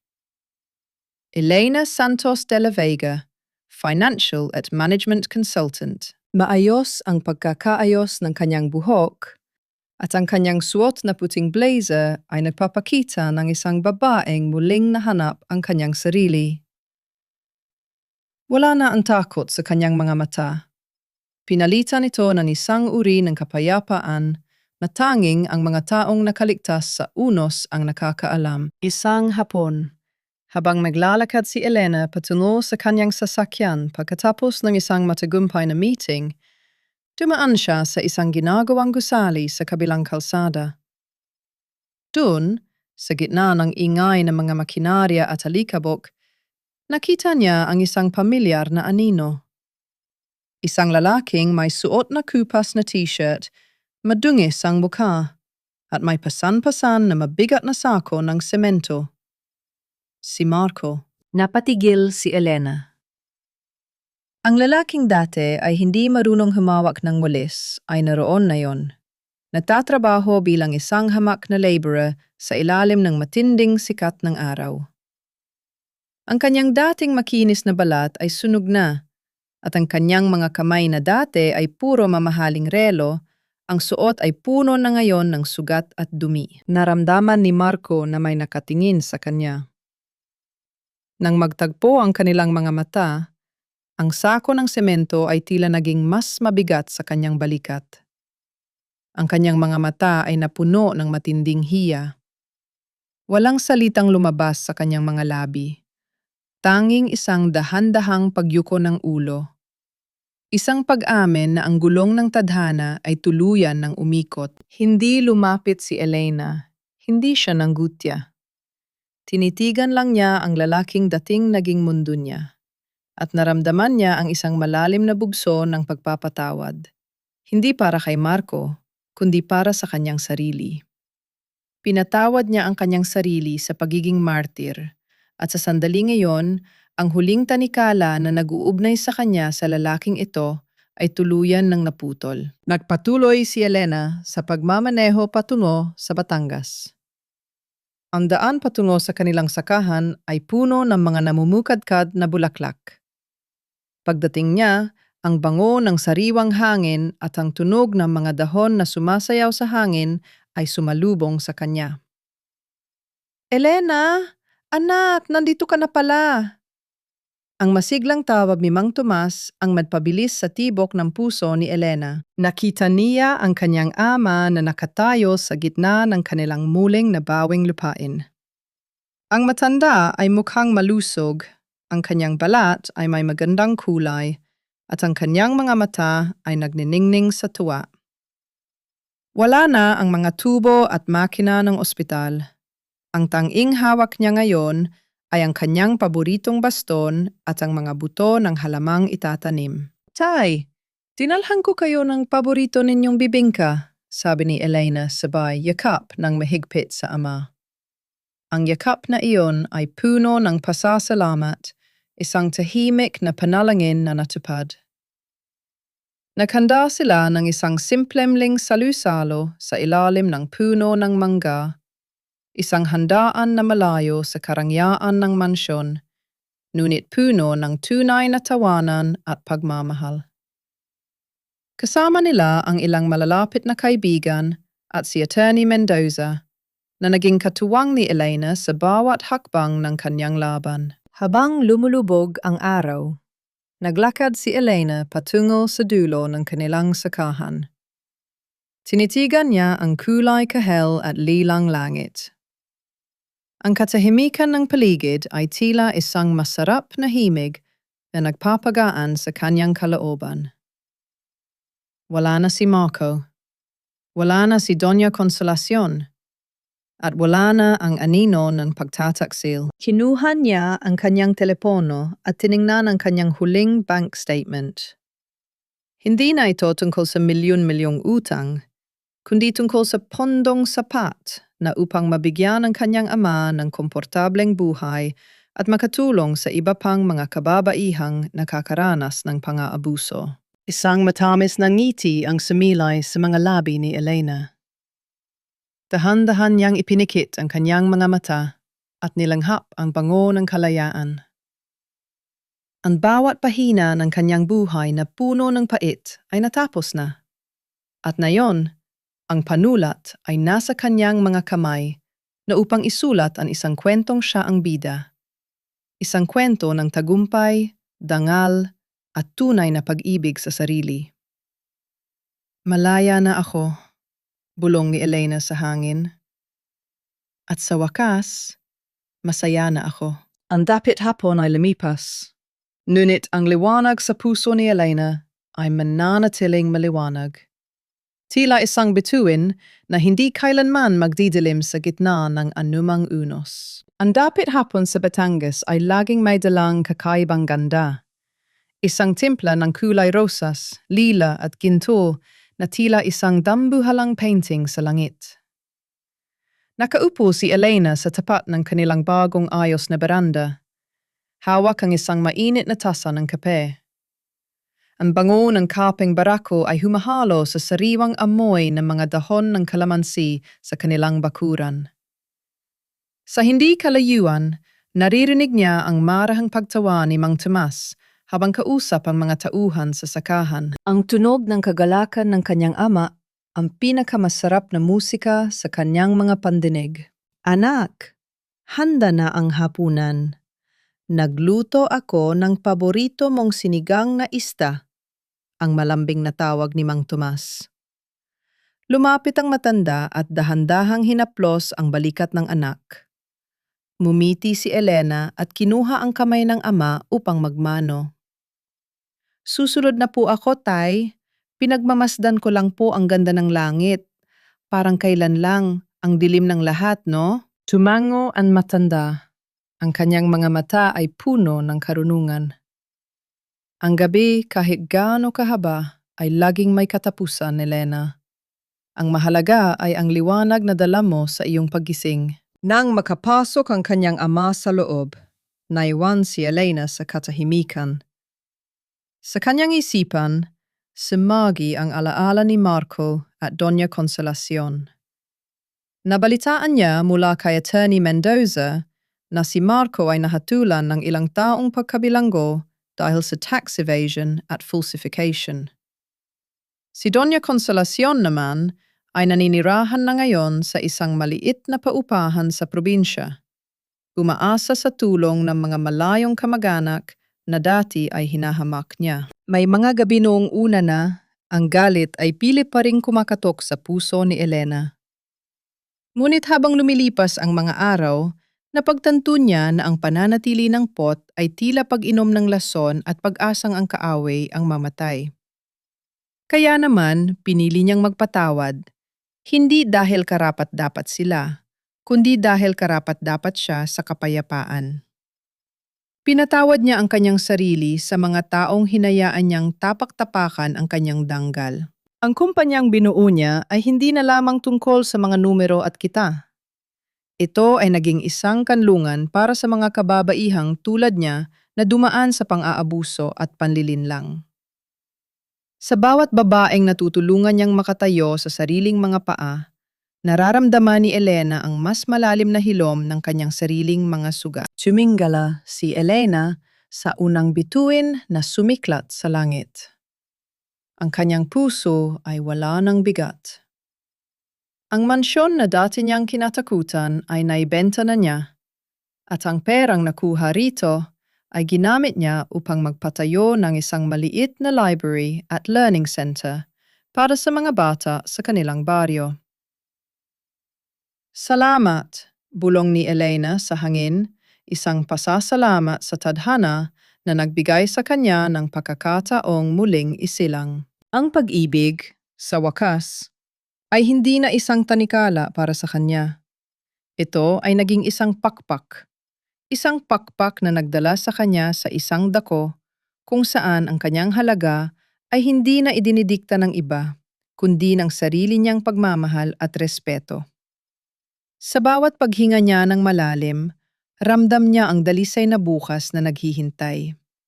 Isang bukas na puno ng pag-asa, katarungan, at higit sa lahat, ang kalayaang maging siya. Dahan-dahan siyang tumayo at pumasok sa loob ng kanilang tahanan, isinasara ang pinto sa nakaraan at binubuksan ang kanyang puso sa isang buhay na siya na ang tunay na may-ari.